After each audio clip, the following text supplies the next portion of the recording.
विधानसभा से जुड़ी बड़ी खबर सामने आ रही है। 20 अगस्त से राजस्थान विधानसभा का षष्ठम सत्र शुरू होने वाला है और आज विधानसभा की सर्वदलीय बैठक होगी। सुबह 11 बजे राजस्थान विधानसभा में बैठक होगी।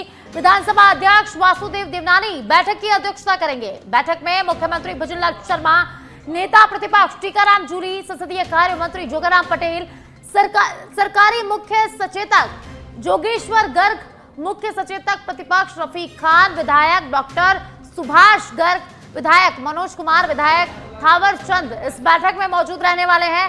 सत्र को शांतिपूर्ण और गरिमापूर्ण तरीके से चलाने पर इस बैठक में मंथन होगा।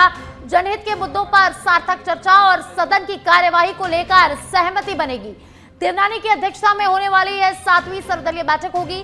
सदन की गरिमा बनाए रखने और सभी दलों के बीच समन्वय बढ़ाने पर इस बैठक में जोर रहने वाला है। तो आज सर्वदलीय बैठक होगी और ज्यादा जानकारी के लिए पॉलिटिकल एडिटर लाल सिंह फौजदार जुड़ चुके हैं, जानकारी उनसे लेंगे। लाल सिंह, 20 अगस्त से विधानसभा का सत्र शुरू होने वाला है और आज विधानसभा की सर्वदलीय बैठक रखी गई है, तो आज क्या कुछ इस बैठक में रहने वाला है? देखिए साक्षी, बिल्कुल 11 बजे राजस्थान विधानसभा में 7वीं सर्वदलीय बैठक शुरू हो जाएगी, जो स्पीकर वासुदेव देवनानी की अध्यक्षता में होगी। यानी कि ये 7वीं ऐसी बैठक होगी जिसकी अध्यक्षता स्पीकर वासुदेव देवनानी करेंगे। 20 अगस्त से मानसून सत्र शुरू हो रहा है और चूंकि इस सत्र में पहले से हंगामे के आसार हैं, यूसीसी बिल सरकार विधानसभा में लाएगी, ऐसे में यूसीसी का पहले से ही विपक्ष विरोध कर रहा है, तो कई मुद्दों को लेकर विपक्ष हमलावर रह सकता है। ऐसे में एक ये प्रयास सर्वदलीय बैठक में किया जाएगा कि बहस हो, चर्चा हो, लेकिन कार्यवाही बाधित ना हो, इसका प्रयास किया जाएगा। और यही सर्वदलीय बैठक में सभी दलों के नेताओं को बुलाया गया है, उनसे चर्चा होगी, क्योंकि इसमें अध्यक्षता वासुदेव देवनानी करेंगे, साथ मुख्यमंत्री भजनलाल शर्मा मौजूद रहेंगे। इसके साथ ही नेता प्रतिपक्ष टीकाराम जूली, संसदीय कार्य मंत्री जोगाराम पटेल, मुख्य सचेतक जोगेश्वर गर्ग, प्रतिपक्ष रफीक खान, सुभाष गर्ग, मनोज कुमार, थावर चंद, यानी कि विपक्ष के तमाम नेताओं को आमंत्रित किया गया। इनसे चर्चा होगी। मकसद यही रहेगा साक्षी जी, इसके अंदर एक सहमति, ऐसी सहमति बने जिससे कि विधानसभा सुचारू रूप से चल सके। और क्यों कई बार हमें देखने को मिलता है कि सदन में बहुत छोटे मुद्दे बड़े मुद्दे बन जाते हैं, विपक्ष बहिर्गमन कर जाता है और उसका नुकसान जनता को भुगतना पड़ता है। तो हालात ऐसे ना बने, एक सहमति बनाने का प्रयास किया जाएगा ताकि सदन सुचारू रूप से चल सके। जी लाल सिंह, आप हमारे साथ बने रहिएगा, हम और खबरों से आपसे जानकारी लेंगे।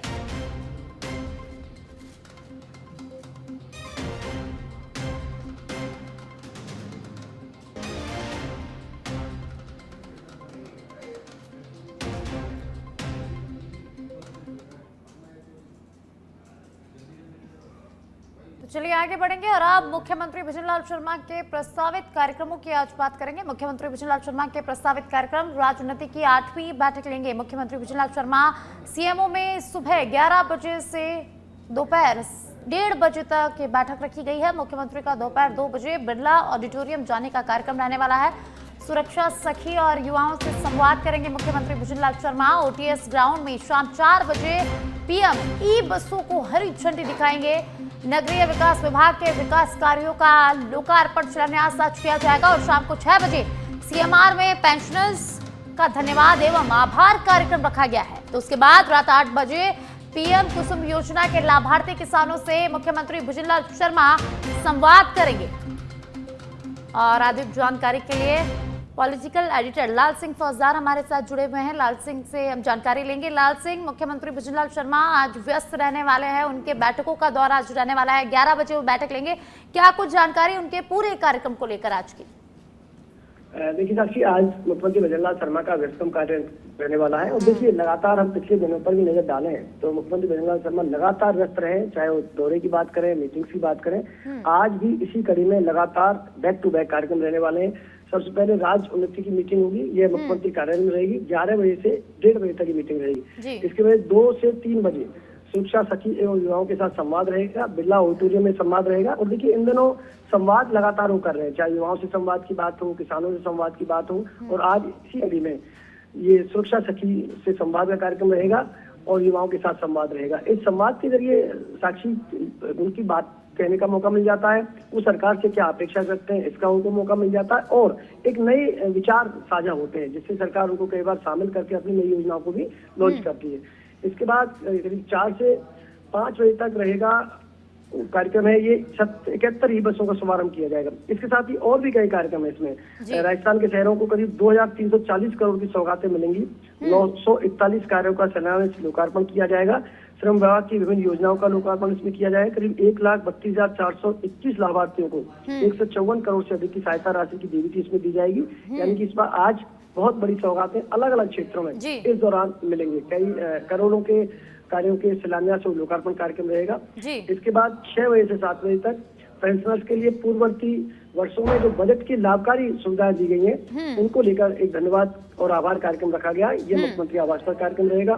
8 से 8:40 पर पीएम कुसुम योजना के लाभार्थी किसानों संवाद भी रहेगा। ये भी मुख्यमंत्री आवास पर रहेगा। यानी कि बैक टू बैक कार्यक्रम मुख्यमंत्री वजुंधरा शर्मा के रहने वाले हैं। जी बहुत बहुत शुक्रिया लाल सिंह इस तमाम जानकारी को साझा करने के लिए। मुख्यमंत्री बिशनलाल शर्मा के प्रस्तावित कार्यक्रम। मुख्यमंत्री बिशनलाल शर्मा आज पूरे दिन व्यस्त रहने वाले हैं। बैक टू बैक उनके कई कार्यक्रम रहने वाले हैं। तो सबसे पहले 11 बजे राज्य उन्नति की बैठक होगी और सुबह 11 बजे से दोपहर 1:30 बजे तक ये बैठक रहने वाली है। और अब खबर राजधानी जयपुर से है, जहां 61वीं लक्खी पदयात्रा का आयोजन किया जा रहा है। जयपुर से दिग्गी कल्याण जी के लिए 61वीं लक्खी पदयात्रा रवाना होगी। आज चौड़ा रास्ता स्थित तारकेश्वर महादेव मंदिर से यात्रा की रवानगी। कल्याण धणी के जयकारों से पूरा जयपुर गूंज उठा है। पदयात्रा में लाखों श्रद्धालुओं के शामिल होने का अनुमान है। 600 से अधिक छोटी बड़ी पदयात्राएं इसमें शामिल हो रही है। 61 साल पहले 30 से 35 श्रद्धालुओं ने इस यात्रा को शुरू किया था। बैंड वादन और सजीव झांकियां आकर्षण का केंद्र।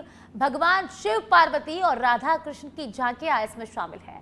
मुख्य केसरिया निशान ध्वज की विधिवत पूजा का आयोजन रखा गया है। चौड़ा रास्ता से सांगानेर तक 500 से अधिक भंडारों का आयोजन हो रहा है। तो इसी के साथ 18 अगस्त को मदरामपुरा में पहला रात्रि विश्राम रहने वाला है। 19 अगस्त को हरसुलिया में ये पदयात्रा रुकेगी। 20 अगस्त को फागी में रात्रि विश्राम रहेगा और इसके साथ ही 21 अगस्त को चौसला में पदयात्रा रुकेगी और 22 अगस्त को दिघी धाम पदयात्रा पहुंचेगी। दिघी में शाम 5 बजे शोभा यात्रा निकलेगी। टोंक, कोटा और आसपास से आने वाली यात्राएं भी मुख्य यात्रा से मिलेंगी। हर रात भजन और सत्संग के कार्यक्रम इस दौरान आयोजित होंगे। और इसी खबर पर ज्यादा जानकारी के लिए संवाददाता हनुमंत मेरे साथ राजधानी जयपुर से लाइव जुड़ चुके हैं, उनका रुख करेंगे।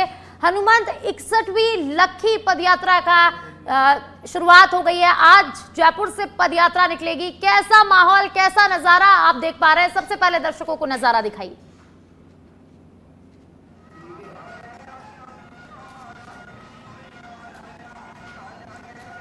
हनुमंत, कैसा नजारा है मौके पर? क्या कुछ आप देख पा रहे हैं? दर्शकों को दिखाइए।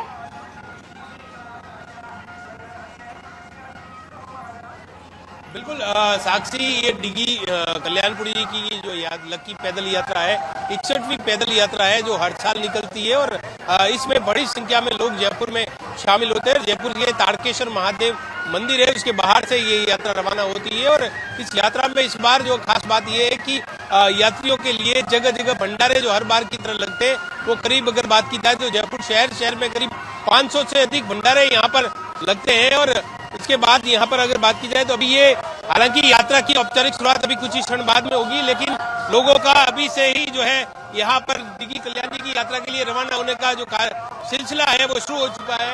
यहाँ पर तारकेश्वर महादेव मंदिर के आप देखेंगे कि भक्तों की आस्था का सैलाब यहाँ पर आपको दिखाई देगा।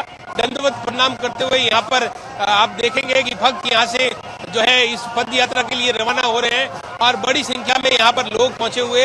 यात्रा समिति की अनुमान है कि डिगी पहुंचते करीब इस यात्रा में इस बार 8 से 10 लाख लोग शामिल हो सकते हैं। बहुत बड़ी यात्रा है और इस यात्रा को कुछ ही देर बाद में यहाँ से औपचारिक रूप से रवाना किया जाएगा, लेकिन यात्रा पर जाने वाले भक्तों का जो सिलसिला है वो सुबह से ही शुरू हो चुका है। यहाँ पर स्वागत के लिए आप देखेंगे कि ढोल नगाड़ों के साथ इस यात्रा का जो है यात्रियों का स्वागत कार्यक्रम यहाँ पर रखा गया है। कुछ ही देर बाद में यहाँ पर ये यात्रा की औपचारिक शुरुआत यहाँ से होगी। 5 दिन की ये यात्रा है, 5 दिन चलेगी और जिसमें डिगी कल्याणपुर जी की यात्रा पहुंचेगी। इस यात्रा में लगभग 600 से जो यात्राएं है छोटी मोटी वो इसमें शामिल होगी। ये देखिए अलग अलग कलाकार संस्कृति यहाँ पर और झांकियां देखने को मिलेगी। यहाँ पर देखेंगे कि ये खास तौर से झांकी आपको भगवान की देखिए ये विशेष झांकी यहाँ पर दिख रही होगी तस्वीरों में। अलग अलग यहाँ पर झांकियों में कलाकार यहाँ पर पहुंचे हुए साक्षी, और इस यात्रा को लेकर सभी भक्तों में काफी उत्साह दिखाई दे रहा है। आप देखेंगे कि हर भक्त इस डिगी कल्याण जी की भक्ति में यहाँ पर लीन है, और इस पद यात्रा को लेकर हर कोई उत्साहित है। और पैदल दो लोग हैं दंडवत यहाँ से प्रणाम करके रवाना हो रहे हैं, और अलग अलग देखिए यहाँ पर झांकियों में कलाकार पहुंचे हुए हैं, महिलाएं हो या हर कोई हो, बुजुर्ग हो। यहाँ पर आप देखेंगे कि ये जो उनका जोश किस तरीके से, देखिए उम्र बीच में आ रहे नहीं, आप ये देखिए इस उम्र में भी यहाँ पर किस तरीके की भक्ति में लीन है। तो आप देखेंगे कि अलग अलग जगहों से ये यात्राएं पहुंचती है और इसमें शामिल होती है, और बड़ा कार्यक्रम होता है हर साल। और उसी के अनुरूप यहाँ पर इस कार्यक्रम का आयोजन, आज भी इस यात्रा की रवानगी आप देखेंगे। इस जोश देखिए, महिलाओं की यात्रा में बुजुर्ग हो, बड़े हो, बच्चे हो, सभी इस यात्रा में शामिल है। साक्षी बहुत बड़ी पद यात्रा है, और ये तारकेश्वर महादेव मंदिर के बाहर की तस्वीरें आपको दिखाएंगे कि किस तरीके से यहाँ पर झांकियां सजी हुई है, और अलग अलग लोगों ने यहाँ पर जगह जगह भंडारे लगे हुए हैं। भक्तों की जो है सेवा के लिए लोग, स्वयंसेवी संस्थाएं, व्यापारी, हर कोई पलक पावड़े बिछाए हुए हैं। भक्तों के लिए जगह जगह लंगर की व्यवस्था की गई है, उनके खाने पीने का इंतजाम किया गया है। यात्रा में जगह जगह आप देखेंगे, ये देखिए महिलाओं का जोश यहाँ पर इस यात्रा में देखने को मिल रहा है, और इस यात्रा को लेकर पूरी तैयारियां कर ली गई है, और औपचारिक शुरुआत होगी यहाँ पर। जी साक्षी। जी हनुमंत, वाकई में अद्भुत नजारा यहाँ पर देखने को मिल रहा है। आकर्षण झांकियां हैं और बड़ी संख्या में श्रद्धालु यहाँ पर पहुंचे हैं और डांस करते नजर आ रहे हैं। आपके साथ बहुत सारे श्रद्धालु मौजूद हैं, श्रद्धालुओं से बात करने की कोशिश कीजिए। हनुमंत, कितना उत्साह उनके अंदर है? यहाँ पर महाराज संत महात्मा भी यहाँ पर पहुंच चुके हैं।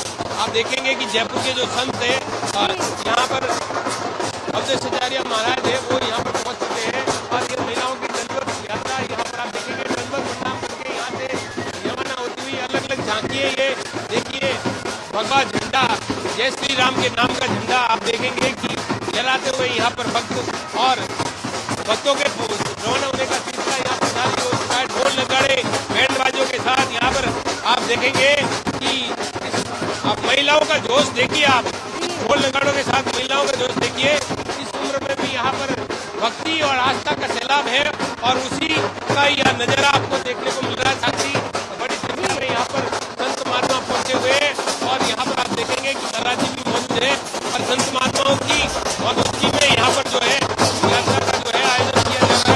आप देखेंगे यहाँ पर पूरी ये यात्रा होगी। इस यात्रा के अंदर बात की जाए तो करीब 61 साल पहले इस यात्रा की शुरुआत हुई थी 30-35 श्रद्धालुओं के साथ, लेकिन आज ये तारका करीब 8 से 10 लाख तक पहुंच चुका है। बड़ी संख्या में इसमें यात्राएं अलग अलग गाँवों से भी इसमें शामिल होती है। यहाँ से रवाना होने के बाद में आप देखेंगे कि ये लोग जो है अब इस रवाना होते हुए यात्रा को, लेकिन औपचारिक शुरुआत अभी थोड़ी देर बाद में होगी, जिसमें संत महंत और जनप्रतिनिधियों और जयपुर पूर्व राज घराने की मौजूदगी में यहाँ पर यात्रा की शुरुआत की जाएगी। हाथी यहाँ पर सज धज के तैयार है इस यात्रा में शामिल होने के लिए, जो अगुवाई करेंगे, और इन सबकी तैयारियां यहाँ पर पूरी कर ली गई है। लोगों की आस्था यहाँ पर देखने को मिल रही है, बड़ी संख्या में लोग यहाँ पर पहुंच रहे हैं, और हर कोई भगवान की भक्ति में यहाँ पर लीन है। इस यात्रा की बात की जाए तो ये एक बहुत बड़ी यात्रा है जयपुर की, और इस यात्रा का जो पहला पड़ाव है वो है मदरामपुरा में होगा, जो आज होगा 18 तारीख को। इसके अलावा इस यात्रा का दूसरा पड़ाव 19 अगस्त को हरसुलिया में होगा, 20 अगस्त को फागी में इसका रात्रि विश्राम होगा, 21 अगस्त को चौसाला में रुकेगी, और 22 अगस्त को डिगी पहुंचेगी, और डिगी में एक भव्य शोभा यात्रा का आयोजन किया जाएगा। यहाँ पर जो है ये टोंक, कोटा और आसपास से आने वाली यात्रा भी इसमें शामिल होगी। हर रात सत्संग भजन का भी आयोजन इस यात्रा में होगा, और आप देखेंगे कि इस यात्रा में बड़ी संख्या में लोग, महिलाएं और हर कोई बच्चे, पुरुष जो है इस महिला में शामिल हो रहे हैं, और बड़ी उत्साह के साथ इस यात्रा की जो है आप देखेंगे कि लोग, महिलाएं सब जो है इस यात्रा में पहुंच चुके हैं, और इस यात्रा पैदल यात्रा पर निकल रहे हैं। डिगी कल्याण जी की ये लक्की 61वीं पैदल यात्रा जो हर साल आयोजन होता है, और उसको लेके अब काफी उत्साह यहाँ पर देखने को मिल रहा है। जी साक्षी। जी हनुमंत, बच्चों से लेकर बड़ों तक, बूढ़ों तक सभी इस यात्रा में शामिल हो रहे हैं, और काफी अद्भुत नजारा है। हनुमंत, आपके पास बहुत सारे श्रद्धालु मौजूद है, तो उनसे बात करने की कोशिश कीजिए और उनमें जानने की कोशिश कीजिए कि कितना उत्साह उनमें है इस यात्रा को लेकर। बिल्कुल साक्षी, यहाँ पर बहुत सारे भक्त भी हैं, उनसे बात करने की हम कोशिश करेंगे कि किस तरीके की उनकी यात्रा है और वो लोग कहाँ से आए हैं और कहाँ जाना चाहते हैं, उनसे बात करेंगे। कहाँ से आए हैं आप, कितनी श्रद्धा है डिगी कल्याण जी की, कितने सालों से जाते हैं अभी? मुझे हो गए 16 साल यहाँ से डिगी यात्रा में। मेरा नाम है कैलाश नाटानी सामने। आस्था है और श्री जी की आस्था सब पूरी करते हैं। जैसे अपने कर्म करेंगे वैसा ही फल मिलेगा। जैसे कर्म करेंगे वैसे फल मिलेगा। आप भी यात्रा में जा रहे हैं? सेवा। कितने सालों से जा रहे हैं? 5 साल हो गए। किस तरह की आस्था है भगवान के प्रति? ये डिगी भगवान जो करता है बढ़िया करता है, किसकी आस्था तो है ही ना भगवान। देखिए, लोगों की गहरी आस्था है, यहाँ पर शामिल है। उनका कहना है कि यहाँ पर बड़ी संख्या में कितने लोग शामिल होते हैं, कितनी आदमी, लाखों आदमी दुनिया भर देश विदेश से आते हैं। ठाकुर जी में इतनी शक्ति बुला लेता है, जिसकी भावना होती है ना उसको, जो नहीं आने वाला उसको बुलाता है। हाँ जी, भावना है, भावना बहुत तरह की भावना है। हमारा हर काम शुद्ध होता है वहाँ जाके। इतनी है कि सब कुछ भूल जाते हैं। बहुत बढ़िया काम। हाथी बैठाएंगे, मुझे हाथी बैठाएंगे, मतलब हर साल बैठाते हैं। 16 साल से वो मेरे सब काम कर रहे हैं। हाथ दिल के अंदर, भगवान अपने दिल के अंदर है, आंखों की पर सामने खड़े रहते हैं। अलग अलग आस्था है, अलग अलग यहाँ पर भगवान ने जो मांगा है वो दिया है। उसी आस्था और श्रद्धा का सैलाब यहाँ पर साफ तौर से झलकता हुआ भक्तों की आंखों में और भक्तों की चेहरे पर। और देखेंगे खुशी और किस तरीके से यहाँ पर देखने को मिल रही है। डीजे की धुन हो या फिर झांकियां हो, अलग अलग यहाँ पर लोग नाचते गाते यहाँ पर देखेंगे कि यहाँ पर तो इस यात्रा में शामिल होते हुए आप देखेंगे कि यहाँ पर जो भी लोग यहाँ पर श्रद्धा से पहुंच रहे होंगे।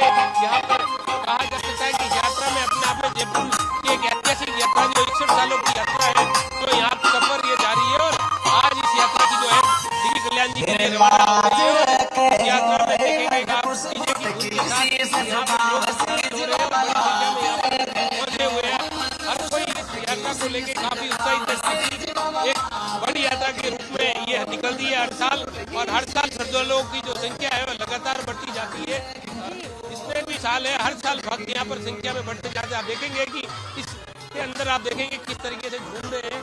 ट्रैक्टर पर आप मौजूद है, लोग उनसे बात करेंगे कि ये कहाँ से आए हैं। सर, हम जोरावर सिंह गेट, नगर निगम कॉलोनी, आमिर रोड, जयपुर। कितनी आस्था है वहाँ पर डिगी जी के लिए आप जा रहे हैं? सर 100% आस्था ही आस्था है। लेना कुछ नहीं है, सिर्फ दर्शन के अभिलाषी है। खाली दर्शन के अभिलाषी है, लेना कुछ नहीं है।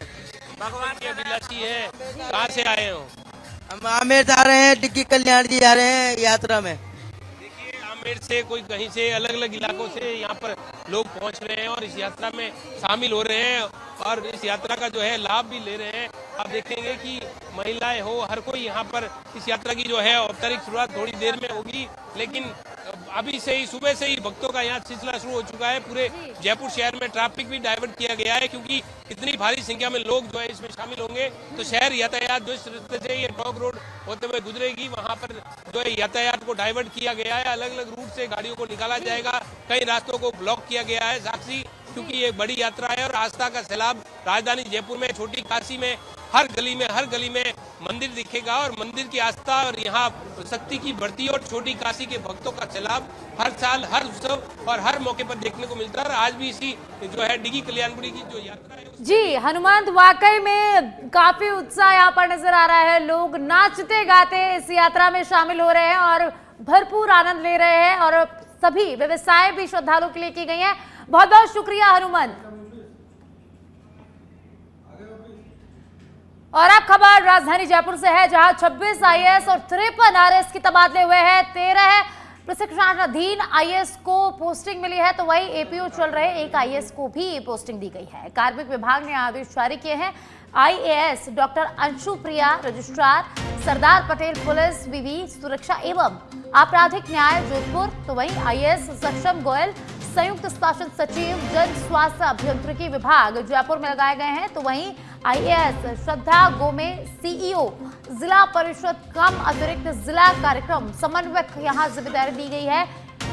ईजीएस एवं पदेन मुख्य परियोजना अधिकारी हनुमानगढ़, आईएएस मोहित कासनिया सीईओ जिला परिषद कम अतिरिक्त जिला कार्यक्रम समन्वयक, ईजीएस एवं पदेन मुख्य परियोजना की जिम्मेदारी सौंपी गई है और अधिकारी सवाई माधोपुर में इनको जिम्मेदारी दी गई है। इसी के साथ आईएएस भैसारे शुभम अशोक सीईओ जिला परिषद कम अतिरिक्त जिला कार्यक्रम समन्वयक, ईजीएस एवं पदेन मुख्य परियोजना अधिकारी जयपुर में इनको जिम्मेदारी सौंपी गई है।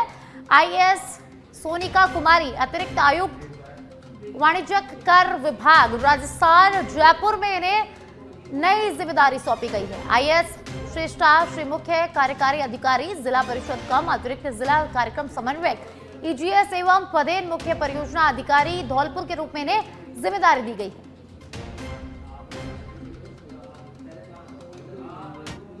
और अब खबर राजसमंद से है, जहां एक नगर परिषद और 4 नगर पालिकाओं के कुल 155 वार्डों के लिए आरक्षण लॉटरी निकाली गई है। इनमें 22 वार्ड एससी, 6 एसटी और 31 वार्ड ओबीसी वर्ग के लिए आरक्षित किए गए हैं, जबकि 96 वार्ड सामान्य रखे गए हैं।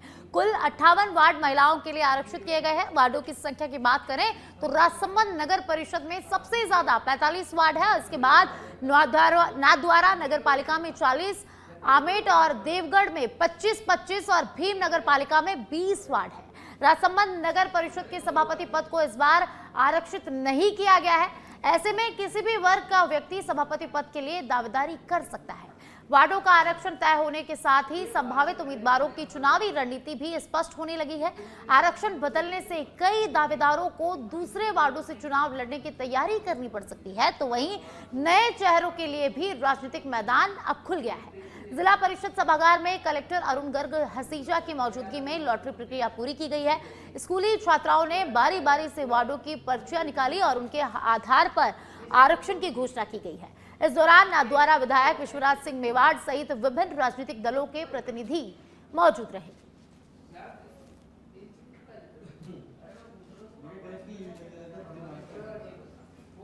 और अब खबर धौलपुर से है, जहां शहर की पहचान मानी जाने वाली ऐतिहासिक घंटाघर घड़ी करीब 31 साल बाद फिर से चलने लगी है। वर्ष 1995 से बंद पड़ी घड़ी को जिला कलेक्टर श्रीनिधि बीटी और नगर परिषद आयुक्त विष्णु परमार के प्रयासों से दुरुस्त कराया गया है। दिल्ली से विशेषज्ञ मिस्त्री बुलाकर घड़ी को ठीक कराया गया, जिस पर करीब 6 लाख रुपए का खर्च हुआ है। घंटी बजने के साथ ही शहरवासियों में खुशी की लहर दौड़ गई है। घंटाघर को आकर्षक बनाने के लिए सजावटी lighting, selfie point, steel railing और सजावटी गमले यहां पर लगाए गए हैं। रात में रंग बिरंगी रोशनी से घंटाघर लोगों के लिए आकर्षण का केंद्र बन रहा है।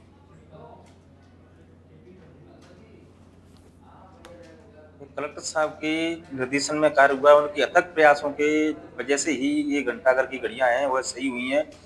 सन 1995 से ये घड़ियां बंद पड़ी हुई थी। एक दिन हमारे कलेक्टर साहब का उधर दौरा हुआ, उन्होंने मुझे बुलाया, उसका निरीक्षण किया, उन्होंने मुझे जिम्मेदारी सौंपी कि ये सही करानी है। तो हमने सभी जगह घड़ियों की तलाश की, तब जाकर के दिल्ली से वहाँ पे एक मिस्त्री से बात हुई, उसने आकर के यहाँ पर इन घड़ियों को सही किया। हमारा टारगेट था 15 अगस्त पर अपने घंटाघर को घड़ियां चालू होता था, उसकी घंटी की भी आवाज़ सुनाई थी। कलेक्टर साहब के निर्देशन में कार्य हुआ, उनके अथक प्रयासों के वजह से ही ये घंटाघर की घड़ियां हैं वह सही हुई हैं। सन 1995 से ये घड़ियां बंद पड़ी हुई थी। एक दिन हमारे कलेक्टर साहब का उधर दौरा हुआ, उन्होंने मुझे बुलाया, उसका निरीक्षण किया, उन्होंने मुझे जिम्मेदारी सौंपी कि ये सही करानी है। तो हमने सभी जगह घड़ियों की तलाश की, तब जाकर के दिल्ली से वहाँ पे एक मिस्त्री से बात हुई, उसने आकर के यहाँ पर इन घड़ियों को सही किया। हमारा टारगेट था 15 अगस्त पर अपने घंटाघर को घड़ियां चालू होता था, उसकी घंटी की भी आवाज सुनाई थी। और अब खबर राजधानी जयपुर से, जहां DOIT&C के 564 नए तकनीकी पदों के सृजन को मंजूरी मिल गई है। ग्रामीण विकास एवं पंचायती राज विभाग की 94 नवसृजित डिजिटल व्यवस्था को बड़ा सपोर्ट मिलेगा। युवाओं के लिए रोजगार के नए अवसर खुलने की उम्मीद इसके साथ ही जताई जा रही है। तो ग्रामीण विकास एवं पंचायती राज विभाग की 94 नवसृजित डिजिटल व्यवस्था को बड़ा सपोर्ट मिलने वाला है। युवाओं के लिए रोजगार के अवसर खुलने की उम्मीद भी जताई जा रही है।